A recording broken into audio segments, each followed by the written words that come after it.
મારા લગ્ન એક નાની ઉંમરની સુંદર છોકરી સાથે થયા હતા. હું ખૂબ ખુશ હતો, પરંતુ લગ્નના 2 મહિના પછી મારે રોજીરોટી કમાવા માટે દુબઈ જવું પડ્યું. તે ખૂબ રડી અને બોલી કે ના જાઓ. મને લાગ્યું કે જાણે તે ડરેલી છે. મેં ડરનું કારણ પૂછ્યું તો તે ગભરાઈ ગઈ. મારું દુબઈ જવું મજબૂરી હતી. હું ચાલ્યો ગયો, પરંતુ તે મારી સાથે વાત પણ કરતી નહોતી. 4 મહિના પછી જ્યારે હું ગુસ્સામાં હિન્દુસ્તાન પાછો આવ્યો, એ વિચારીને કે તેનું મગજ ઠેકાણે લાવીશ, ત્યારે જોયું તો મારા ઘર પર તારું મારેલું હતું. હું હેરાન રહી ગયો અને પાડોશીઓને પૂછ્યું કે મારી પત્ની અને ઘરના લોકો ક્યાં ગયા. હજુ પૂછી રહ્યો હતો કે ઘરની અંદરથી એક હળવી ચીસ સંભળાઈ. મેં તરત જ તારું તોડ્યું. અંદર ગયો તો જે દ્રશ્ય જોયું, મારી આંખો ફાટી જ રહી ગઈ. હું જેવો પાછો જવા માટે વળ્યો, મારા દિલમાં એક અજીબ બેચેની અનુભવાઈ. એવું લાગ્યું જાણે હું અહીં કંઈક છોડીને જઈ રહ્યો છું. મારે અહીંથી ના જવું જોઈએ. મેં ગભરાઈને ચારે બાજુ જોયું. પાડોશના લોકો પોતપોતાના ઘરે પાછા ફરી ચૂક્યા હતા. જ્યારે તેમને ખબર પડી કે હું દુબઈથી પાછો આવી ગયો છું, તો બધા મને મળવા આવ્યા હતા. પરંતુ દરવાજા તરફ ઇશારો કરતા બોલ્યા કે તારા ગયાના 2 મહિના પછી જ અહીં તાળું લાગી ગયું હતું. ત્યારબાદ અમે ક્યારેય કોઈને પણ આ ઘરમાં આવતા જતા જોયા નથી. ખબર નહીં તારી પત્ની ક્યાં ચાલી ગઈ.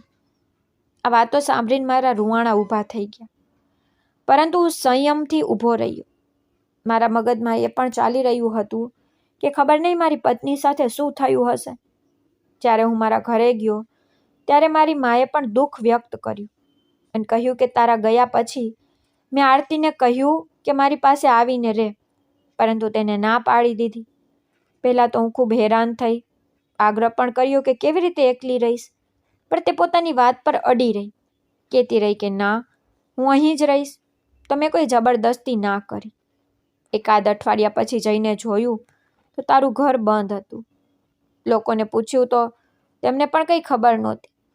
આ વાતો જેમ જેમ હું સાંભળતો જતો હતો, એટલો જ પરેશાન થતો જતો હતો.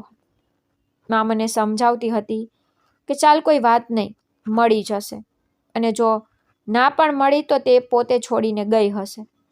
તેની પાછળ પોતાની જાતને ના થકવ અને શાંતિથી રહે. હું ઊંઘની ગોળી ખાઈને સૂવા ચાલ્યો ગયો. થોડી વારના પ્રયત્ન પછી ઊંઘ પણ આવી ગઈ. ખબર નહીં હું કેટલી વાર સુધી એમ જ સૂતો રહ્યો. અચાનક મને એક અજીબ સપનું આવ્યું. આરતી મારા સ્વપ્નમાં હતી અને ખૂબ જોર જોરથી રડી રહી હતી. કહેતી હતી, મીર, તે સારું નથી કર્યું. મને આ દરિંદાઓના હવાલે કરીને ચાલ્યો ગયો. આ લોકો મને જાનવરોની જેમ રાખે છે. મીર, તું ક્યાં છે? ભગવાનના સોગંદ છે, મને બચાવી લે. કહેતા જ તે ધ્રુસકે ને ધ્રુસકે રડવા લાગી. હું તેને દિલાસો આપવા માટે જેવો આગળ વધ્યો, મારું સપનું તૂટી ગયું. મેં જોરથી આરતીને બોલાવી, પણ તે માત્ર મારા સ્વપ્નમાં હતી, હકીકતમાં નહીં. હું બધવાઈને આમ તેમ જોવા લાગ્યો અને પોતાની જાતને મારા રૂમમાં પલંગ પર જોઈ. તરત ઉઠીને પાણીનો એક ગ્લાસ પીધો. ત્યારબાદ હું મોબાઈલ લઈને ઘરની બહાર નીકળી આવ્યો. કંઈ સમજ નહોતું પડતું કે ક્યાં જાવ અને ક્યાં નહીં. બેચેનીમાં ફરી પાછો મારા જૂના ઘરે ચાલ્યો આવ્યો. તારું અત્યારે પણ એમ જ લાગેલું હતું, પણ હવે તેના પર હળવો કાટ પણ દેખાઈ રહ્યો હતો. મારી પાસે તે તાળાની ચાવી હતી. મેં ચાવીથી તાળું ખોલ્યું તો આખું ઘર વેરાન પડ્યું હતું. હું અંદર ગયો તો જોયું કે બધા રૂમ બંધ હતા. તેમને ખોલીને જોયું તો બધું વિખરાયેલું હતું. આરતીના કપડાં, મેકઅપનો સામાન ડ્રેસિંગ ટેબલ પર એમ જ પડ્યો હતો, જાણે તે અત્યારે જ તૈયાર થઈને ક્યાંક ગઈ હોય. તેના કપડાં પણ આમ તેમ ફેલાયેલા હતા. રસોડામાં ગયું તો ત્યાં પણ કોઈ શાક ચૂલા પર રાખેલું હતું, પણ હવે તેમાંથી સડવાની ગંધ આવી રહી હતી. પાણીનો ગ્લાસ, ચાના એઠા વાસણો. જેમ જેમ હું જોતો જતો હતો, એક અજીબ ગભરામણ થઈ રહી હતી. આખું ઘર એવું લાગતું હતું જાણે કોઈ બસ 5 મિનિટ માટે બહાર ગયું હોય અને પછી ક્યારેય પાછું ન આવ્યું હોય. મેં ત્યાં જ ઊભા રહીને આરતીની માને ફોન લગાવ્યો તો તે રડવા લાગી. બોલી કે અમે અમારી દીકરીના લગ્ન તાળી સાથે કર્યા હતા, પરંતુ જ્યારથી તે ઘરેથી વિદાય થઈને ગઈ છે, તે તેની સાથે બધા સંબંધો તોડી નાખી. મેં જલ્દીથી કહ્યું કે આંટી, હું એ જ કહેવાનો હતો તમને. પરંતુ તેમણે મારી વાત કાપી નાખી અને બોલી કે 2 મહિના પહેલાં તેને અજાણ્યાની જેમ ફોન કર્યો અને કહ્યું કે તે દુબઈ જઈ રહી છે પોતાના પતિ પાસે. ખબર નહીં હવે સંપર્ક થઈ પણ શકશે કે નહીં. મેં જલ્દીથી પૂછ્યું કે દીકરી કેમ નહીં થઈ સંપર્ક? તો તે રડતા બોલી કે માં, મિહિર ખૂબ ગુસ્સાવાળા છે.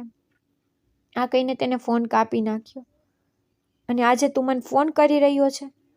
હું તો મુસીબતમાં આવી ગઈ છું. પોતાની દીકરી મારી સાથે પરણાવીને તે રડી રહી હતી. જ્યારે હું તો હેરાન પરેશાન તેમની વાત સાંભળી રહ્યો હતો. મેં આરતીને દુબઈ નહોતી બોલાવી અને ના મેં તેને ક્યારેય ના પાડી હતી કે તે તેના ઘરવાળાઓ સાથે કોઈ સંપર્ક ના રાખે. મને તો આ વાતની બિલકુલ પરવા નહોતી.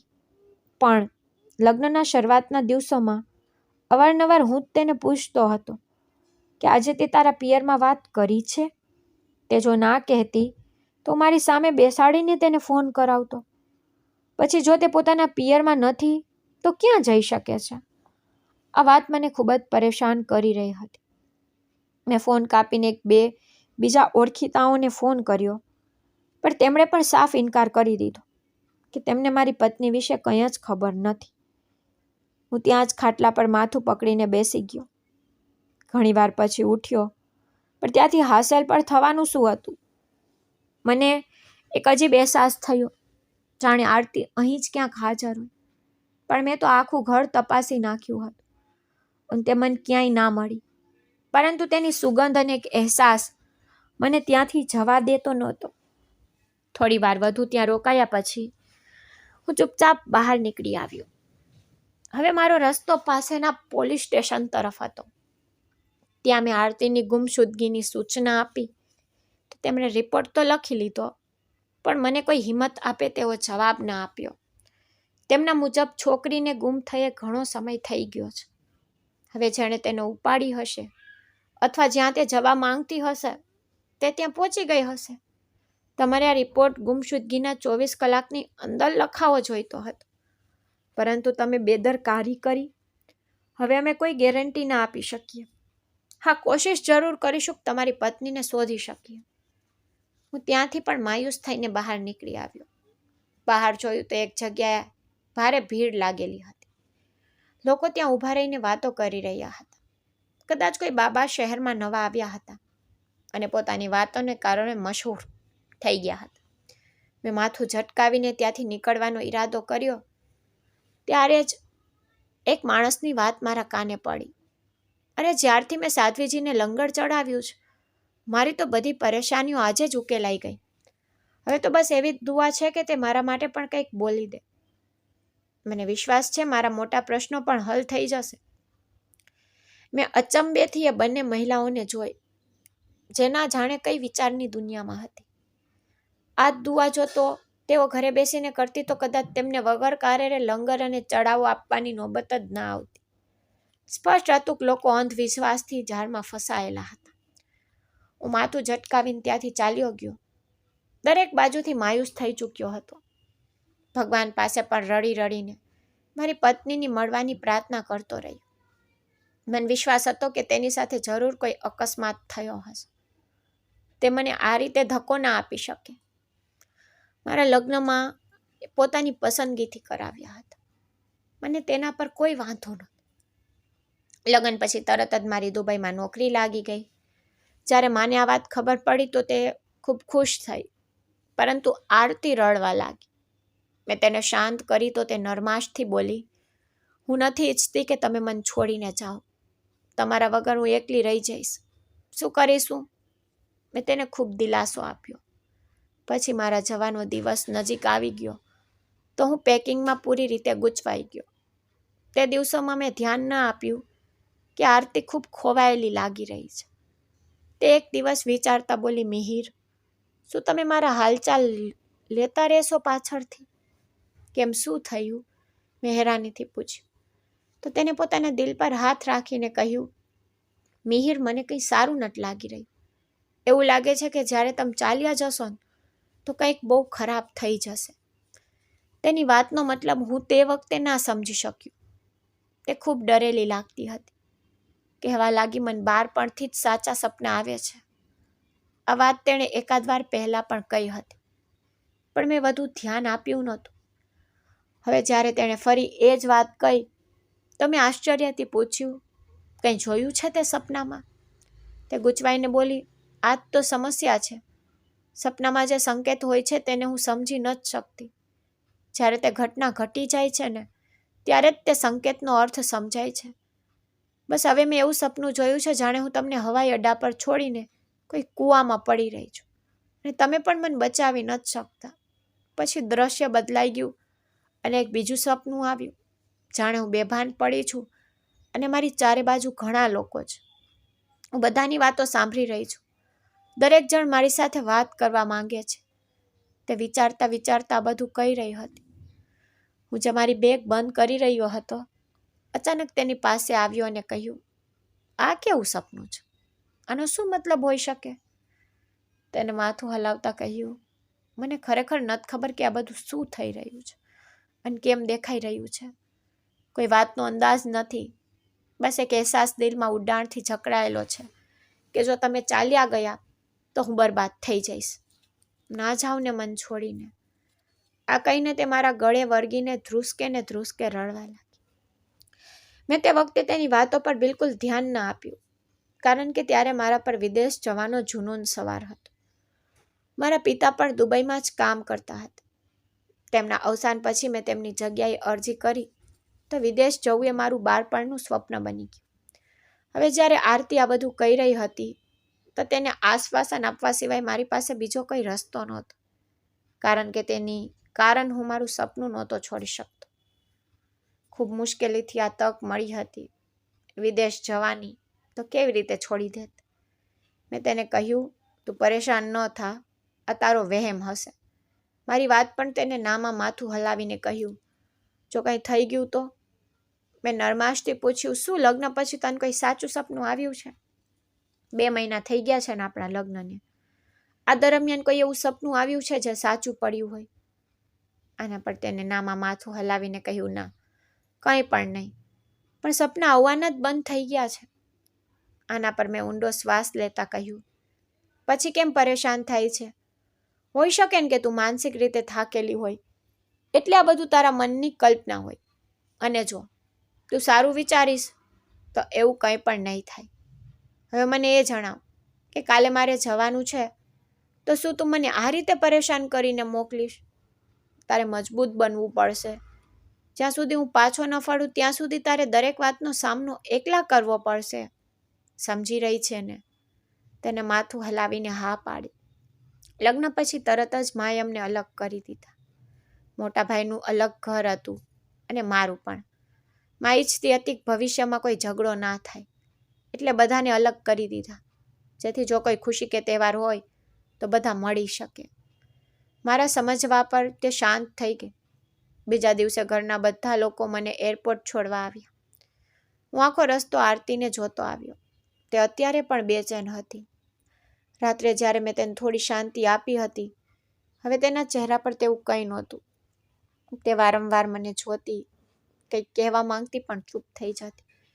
પરંતુ મેં ખૂબ જ સુંદરતાથી તેની બધી બેચેનીને નજરઅંદાજ કરી દીધી, કારણ કે તે વખતે મારું ધ્યાન ફક્ત વિદેશ જવા પર હતું. મને લાગ્યું કે ત્યાં જઈને અમારી જિંદગી પૂરી રીતે બદલાઈ જશે. કાશ તે સમયે હું રોકાઈ ગયો હોત, મારી પત્નીના સપનાને સમજવાની કોશિશ કરી હોત, તો આજે મારા ઘરમાં મારી પત્ની હાજર હોત. હે ભગવાન, હવે હું શું કરું? ક્યાં જાઉં? લગભગ 1 અઠવાડિયું વીતી ગયું હતું અને આખું અઠવાડિયું મેં ગંભીર માનસિક તણાવમાં વિતાવ્યું. ત્યાં પણ મુશ્કેલીથી 1 મહિના સુધી જ મારી આરતી સાથે વાત થઈ શકી. ત્યારબાદ તેનો મોબાઈલ અને નંબર બંને બંધ થઈ ગયા હતા. વોટ્સએપ પર પણ તે ઓનલાઈન નહોતી આવી રહી. હજી મારા પાછા આવવામાં થોડો સમય બાકી હતો, પરંતુ જ્યારે મેં આરતીની જુદાઈથી પેદા થયેલી ઊંડી શાંતિને અનુભવી ત્યારે હું મારી જાતને રોકી ન શક્યો અને જે પહેલી ટિકિટ મળી તેનાથી પાછો આવી ગયો. પાછા આવીને એ જ થયું જેનો આરતીને ડર હતો. હવે તેના સપનાઓના આધારે હું તેને ક્યાં શોધતો, ક્યાંથી એ કૂવો લાવતો અને ક્યાંથી એ લોકોના ટોળાને શોધતો. જ્યારે અઠવાડિયું વીતી ગયું છતાં તે ન મળી ત્યારે માએ મને સમજાવવાની કોશિશ કરી અને કહ્યું કે ક્યાંક જતી રહી હશે, પણ તું વગર કારણે કેમ પરેશાન થઈ રહ્યો છે? આજકાલની છોકરીઓ છે આવું જ કરે છે. જ્યાર પતિ બહાર જાય છે ત્યાર નવા મિત્રો બનાવી લે છે અને ભાગી જાય છે. માં, આરતીએ તમને કંઈ પણ નહોતું કહ્યું. એનો અર્થ શું? કોઈ ઈશારો કે કંઈ પણ જેનાથી તે જણાવી શકે કે તેના પર શું વીતી રહ્યું છે? આ વાત પર માં ગંભીરતાથી બોલી, અરે બેટા, જ્યારે તું તારી વાતો તારી માં સાથે નથી કરતો તો તે તો મારી પછી વહુ છે. તે કેમ તેની ખાસ વાતો મને કહેવા લાગશે? તું પણ અજીબ વાતો કરે છે. હું ચૂપ થઈ ગયો. બરાબર 2 દિવસ પછી મને ફરીથી એ જ સપનું આવ્યું, પરંતુ આ વખતે સપનું થોડું અલગ હતું.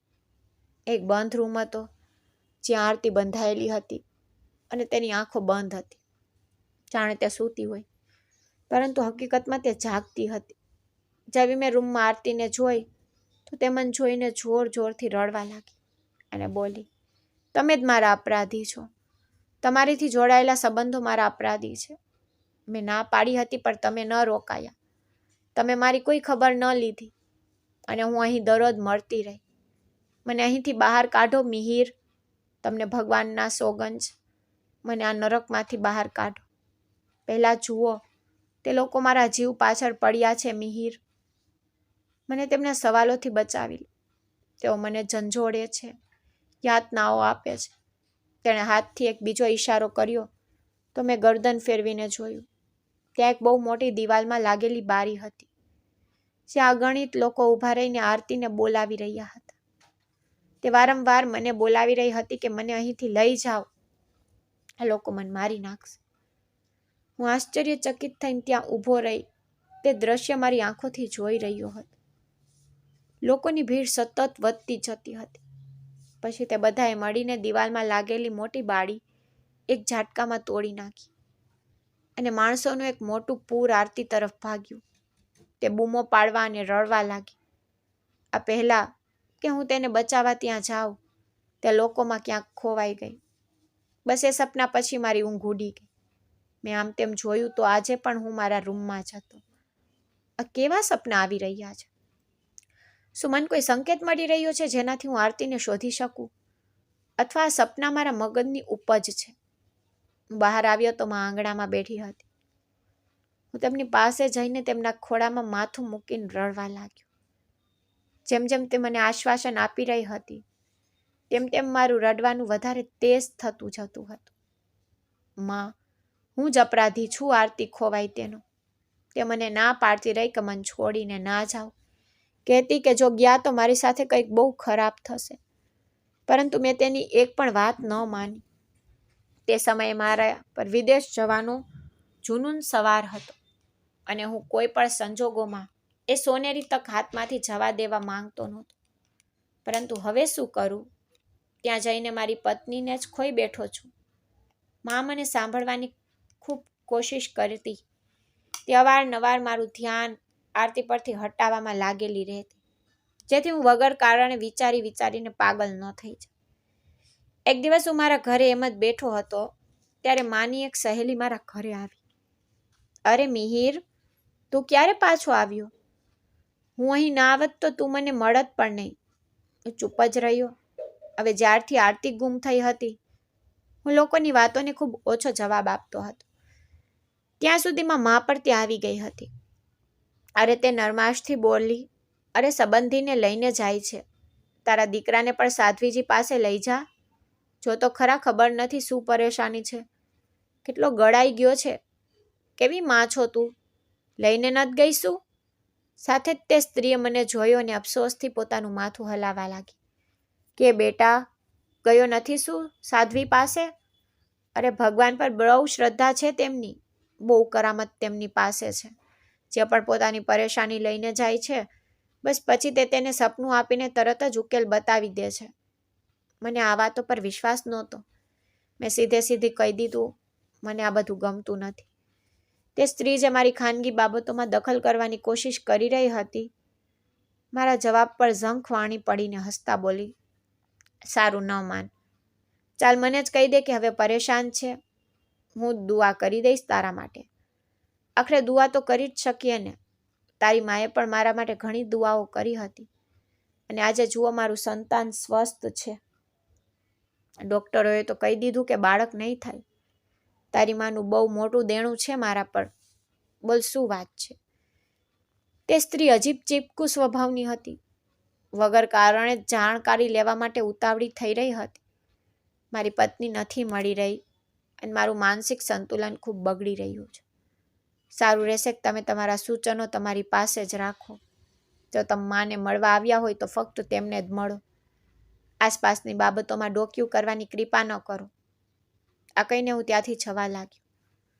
ત્યારે તે સ્ત્રી પાછળથી બોલી, અરે ભાઈ, બહુ તેજ મિજાજનો લાગે છે. તને ખરાબ તો નહીં લાગે, પણ તારી સમસ્યાનો ઉકેલ ફક્ત અને ફક્ત સાધ્વીજી પાસે જ છે. તે તો ખાસ કરીને ગુમ થયેલા લોકોનો પતો લગાવવામાં માહિર છે. મને તે સ્ત્રીની વાતોથી ખૂબ ગૂંચવણ થઈ રહી હતી અને મારું માથું બહુ જોરથી દુખી થઈ રહ્યું હતું. મેં ગાડીની ચાવી ઉઠાવી અને મારા જૂના ઘરે ચાલ્યો ગયો. પહેલાં આંગણામાં થોડી વાર બેસી રહ્યો, પછી ઘરની સાફ સફાઈ કરવા લાગ્યો. 2-3 કલાકમાં મેં ઉપરથી આખું ઘર સાફ કરી દીધું, પણ મન બહુ ભારે હતું. પછી હું બેઠક રૂમની સફાઈ કરવા માટે આગળ વધ્યો. જેવું મેં બેઠક રૂમનું તાલું ખોલ્યું, હું દંગ રહી ગયો. હું જ્યારે પણ આ ઘરમાં આવ્યો, ફક્ત રહેવા લાયક ભાગને જ ખોલ્યો. બેઠક રૂમને તો એક પણ વાર ન ખોલ્યો, અને એ જ મારી બહુ મોટી ભૂલ હતી. મારું મન થયું કે મારું માથું દિવાલમાં પછાડું. આખરે આટલી મોટી ભૂલ મારાથી કેવી રીતે થઈ ગઈ? મારે આખું ઘર ખોલીને સારી રીતે તપાસી લેવું જોઈતું હતું, કારણ કે તે વખતે જ બેઠક રૂમ જોઈને સાફ ખબર પડી શકતી હતી કે અહીં જ મારી પત્નીને રાખવામાં આવી હતી.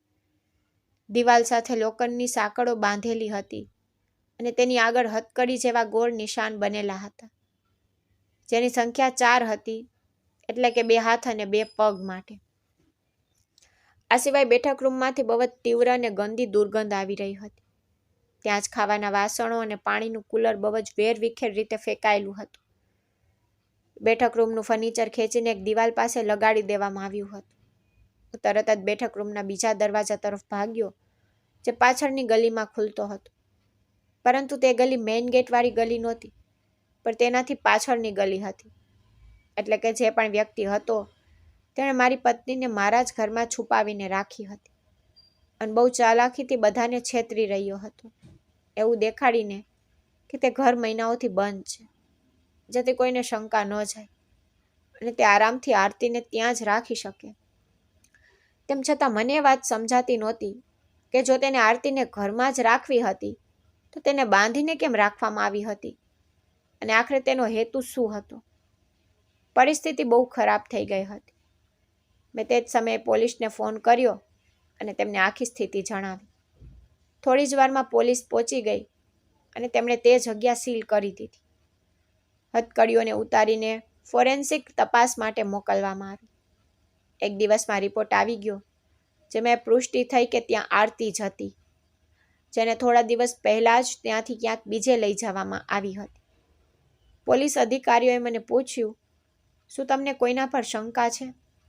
મેં નામાં માથું હલાવ્યું, કારણ કે સાચે જ મને કોઈના પર શંકા નહોતી. તેમણે કહ્યું, જરા સારી રીતે વિચારો. શું તમારી પત્ની કોઈનાથી ડરતી હતી? શું તેમણે તમને ક્યારેય કોઈ ઈશારો આપ્યો હોય કે કોઈ એવી અજીબ ઘટના બની હોય જેના પર તમે ધ્યાન ન આપ્યું હોય? હું બહુ વિચારવા છતાં કોઈ એવો માણસ કે વાક્ય યાદ ન કરી શક્યો જેમાં આરતીનો કોઈની સાથે ઝઘડો થયો હોય, અથવા તેને ક્યારેય જણાવ્યું હોય કે ભૂતકાળમાં તેની સાથે કંઈક ખરાબ થયું હતું અને મેઇન ગેટવાળી ગલીમાં લાગેલા કેટલાક કેમેરાની મદદથી અપરાધીને શોધવાની કોશિશ કરી, પરંતુ તે ક્યારેય મેઇન ગેટથી ઘરમાં દાખલ થયો જ નહોતો. એકવાર બસ મિહિરની માં તે ગલીમાં ગઈ હતી. જ્યારે પોલીસે પાછળની ગલીમાં જઈને જોયું, તો ત્યાં કોઈ પણ કેમેરો મોજૂદ નહોતો, જેનાથી અપરાધીની હરકતો રેકોર્ડ થઈ શકી નહોતી. આ પછી પોલીસે મારી માને કસ્ટડીમાં લેવાની વાત કરી. તમે સખ્તાઈથી ના પાડી દીધી. મેં કહ્યું, ખબરદાર, જો કોઈએ મારી માને હેરાન કરવાની કોશિશ કરી, કારણ કે તેમના સિવાય એવો કોઈ સબૂત નહોતો જે બીજી કોઈ તરફ ઇશારો કરતો હોય. જ્યારે પોલીસે કહ્યું કે ઓછામાં ઓછું એક વાર તો અમારે તમારી માની પૂછપરછ કરવી પડશે. તમે ચૂપચાપ આરતીનો કેસ પાછો ખેંચી લીધો. આના પર પોલીસવાળા બહુ નારાજ થયા.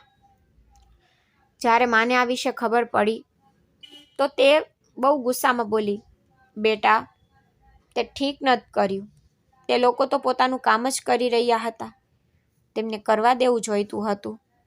તપાસ તો ઓછામાં ઓછી બંધ ના કરાવી જોઈતી હતી. બની શકે છે કે થોડા સમય પછી અપરાધીનો કોઈ પુરાવો મળી જ જાત.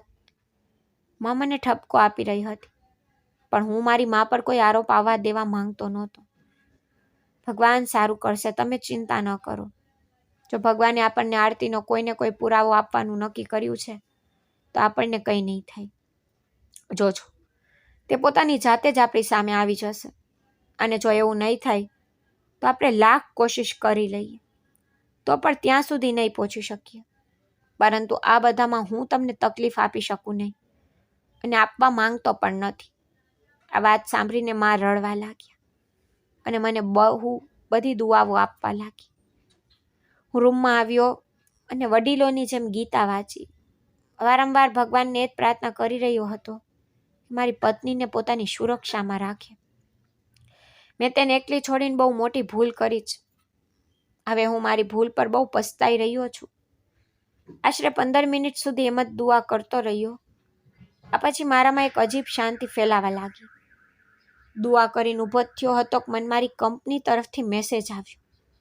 તેમને કોઈ એજન્ટ પાસે કામ કરાવવાનું હતું, તો તેમણે મારી રજા રદ કરી દીધી અને જલ્દીમાં જલ્દી પાછા બોલાવ્યો. પરંતુ મેં તે જ સમયે વિચાર્યા વગર તેમને રાજીનામું મોકલી દીધું. ત્યારે માં કંઈક લેવા રૂમમાં આવ્યા તો મેં તેમને નોકરી છોડવા વિશે જણાવ્યું, જેનાથી તે નારાજ થઈને બોલી, તે આટલો મોટો નિર્ણય આટલી જલ્દી કેમ લીધો? મેં નરમાશથી કહ્યું, માં, એકવાર હું મારી પત્નીને એકલી છોડી ચૂક્યો છું. હવે બીજી વાર એવું નહીં કરું. અહીં જ કોઈ નાની મોટી નોકરી કરી લઈશ, પણ આરતીને શોધીને જ રહીશ. જો અંતિમ દિવસે ભગવાને મને પૂછ્યું કે મેં તેના પછી તને તેની જવાબદારી આપી હતી તો હું શું જવાબ આપીશ? માં, મને બહુ ડર લાગે છે. બસ હવે તમે પ્રાર્થના કરો કે આરતી જલ્દીમાં જલ્દી મળી જાય અને તે સારી હોય. માએ હાથ ઉઠાવીને પ્રાર્થના કરી. આશરે 3-4 દિવસ સુધી હું રોજ મારા જૂના ઘરે જઈને દરેક વસ્તુને ધ્યાનથી જોતો. ત્યાં નશા અને દવાઓની ગોળીઓ તથા પાંદડા પણ મોજૂદ હતા. હવે ધીરે ધીરે સાફ થઈ રહ્યું હતું કે આરતીને ત્યાં દવાઓ દ્વારા દબાવીને રાખવામાં આવતી હતી. કદાચ એટલા માટે કે તે કોઈ વિરોધ ના કરી શકે. હું બહુ કોશિશ કરી રહ્યો હતો કે કોઈ રીતે ત્યાંથી કોઈ પુરાવો મળી જાય, કોઈ નિશાની કે કોઈ નાનો ઈશારો, જેનાથી ઓછામાં ઓછું આરતી સુધી પહોંચી શકું. પણ ત્યાં એવું કંઈ પણ ન મળ્યું.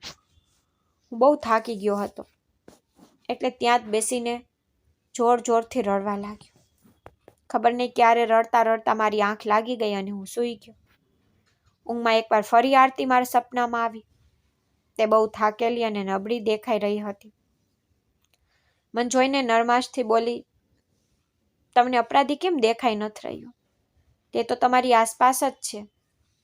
જમીનમાં છુપાયેલો છે, મને બચાવી લો. જેટલી જલ્દી બને તેટલી જલ્દી મને શોધી લો, નહીં તો આ લોકો મને મારી નાખશે. આ લોકો મારો જીવ લઈ લેશે. મને આ નરકમાંથી બહાર કાઢો. કોઈની પાસે મારી સલામતી માટે દુઆ કરાવો.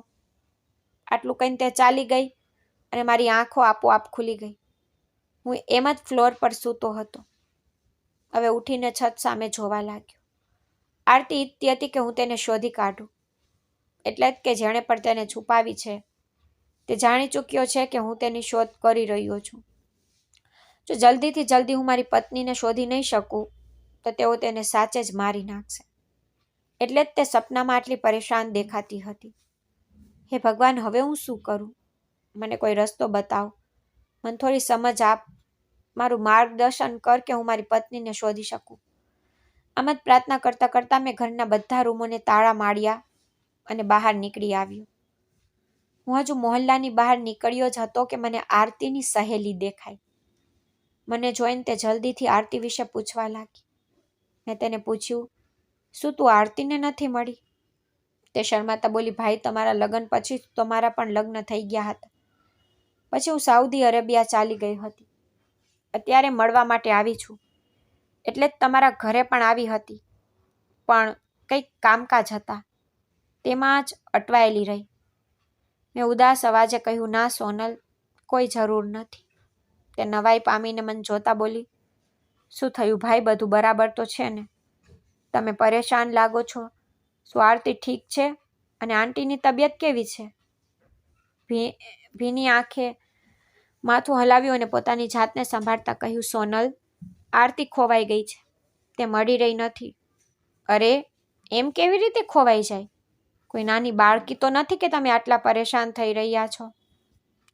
મોહલ્લામાં જ કોઈના ઘરે ગઈ હશે, હમણાં આવી જશે. તેની વાત સાંભળીને મારી આંખમાં અનાયાસાએ જ આંસુ આવી ગયા, જેને મેં નિર્દયતાથી લૂછતા કહ્યું, ના, એ તમારી ભાભી ખોવાઈ નથી. તેને લગભગ 2 મહિના થઈ ગયા છે. પછી ત્યાં ઊભા ઊભા મેં સોનલને ટૂંકમાં બધી વાત જણાવી. તે ગમગીન થઈ ગઈ અને કંઈ બોલી શકી નહીં. મેં કહ્યું, સોનલ, તું તો આરતીની દોસ્ત હતી. શું તું મારી કંઈ મદદ કરી શકે છે? તે તરત બોલી, જી ભાઈ, તમે જણાવો. તમારી દરેક રીતે મદદ કરવા તૈયાર છું. મને વિશ્વાસ નથી આવતો કે નાનકડી હસમુખી આરતી આમ અચાનક ગાયબ થઈ શકે છે. શું ક્યારે આરતીએ લગ્ન પહેલા કે લગ્ન પછી કંઈ જણાવ્યું હતું? મતલબ કોઈ ઝઘડો કે કોઈએ હેરાન કરી હોય કે કોઈ પણ નાની વાત? જો તેને આ વિશે કંઈ જણાવ્યું હોય તો ભગવાનના સોગંદ જણાવી દે. તે વિચારતા બોલી, ભાઈ, જણાવ્યું તો હતું, પણ જો હું તમને કહીશ ને તો કદાચ તમને ગમશે નહીં. મને નથી લાગતું કે મારે આ વાત તમારી સાથે કરવી જોઈએ. મેં તરત કહ્યું, તું પરેશાન ન થા. જે પણ વાત હોય ને ખુલીને જણાવ. હું દરેક વાત સાંભળવા તૈયાર છું. બસ ભગવાનનું નામ લઈને કંઈક તો ઈશારો આપ, જેથી હું મારી પત્નીને શોધી શકું, તેની પાસે પહોંચી શકું. ખબર નહીં તે કઈ હાલતમાં હશે.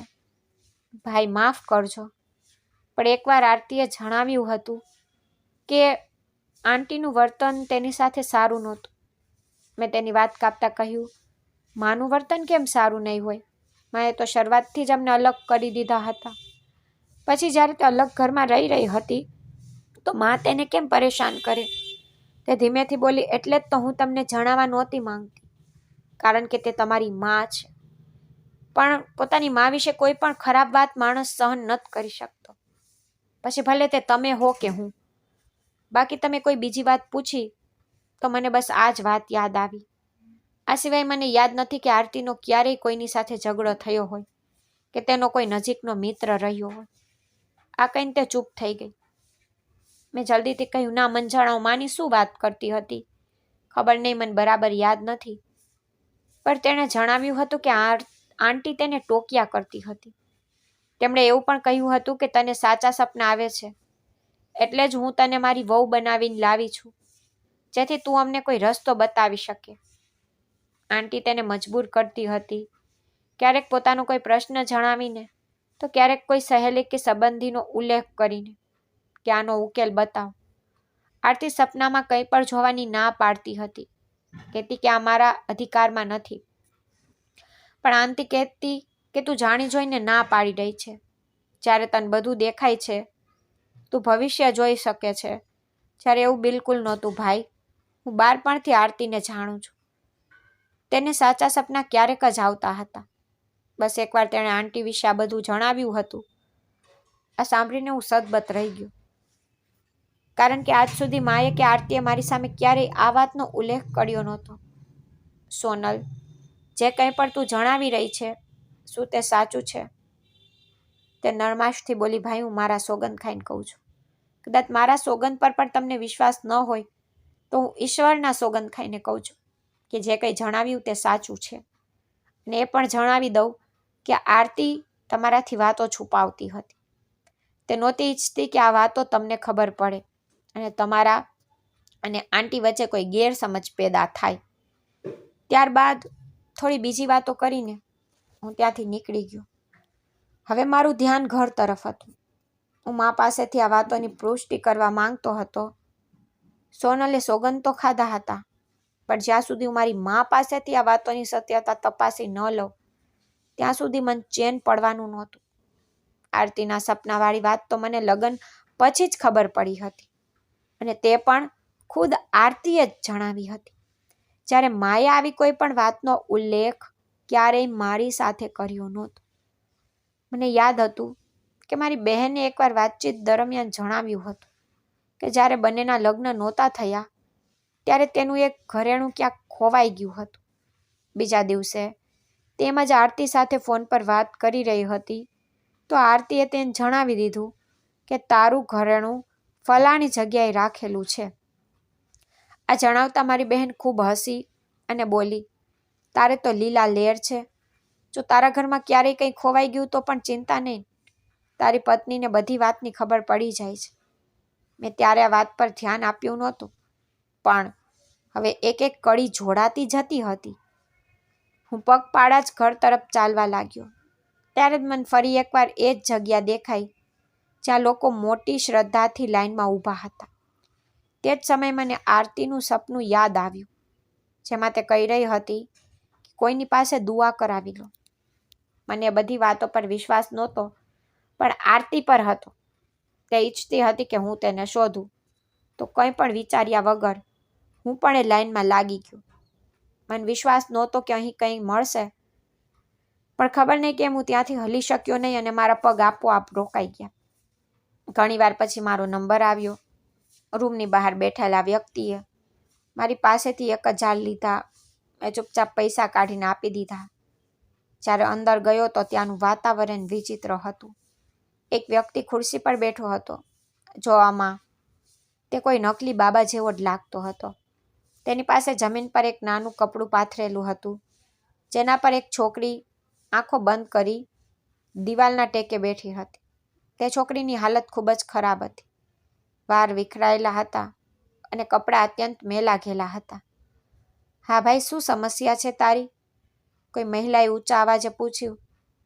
પહેલાં તો મન થયું કે હું ચૂપચાપ ત્યાંથી નીકળી જાઉં, પણ પછી મેં કહ્યું, મારી પત્ની ગુમ છે, તેની શોધ કરાવી છે, અથવા કોઈ દુઆ જે પણ તમને યોગ્ય લાગે, બસ મને મારી પત્ની જોઈએ.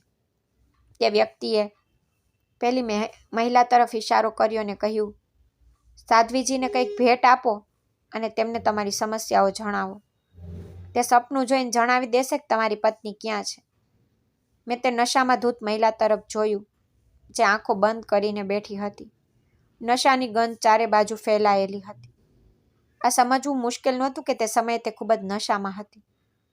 હું પાછા જવા માટે વળ્યો જ હતો કે મારો આગળનો ડગલો રોકાઈ ગયો અને મારા શ્વાસ થંભી ગયા. હું ફરીથી તે મહિલા પાસે ગયો અને ધ્યાનથી જોયું તો જાણવા મળ્યું કે તે કોઈ બીજી નહીં પણ મારી પત્ની આરતી જ હતી.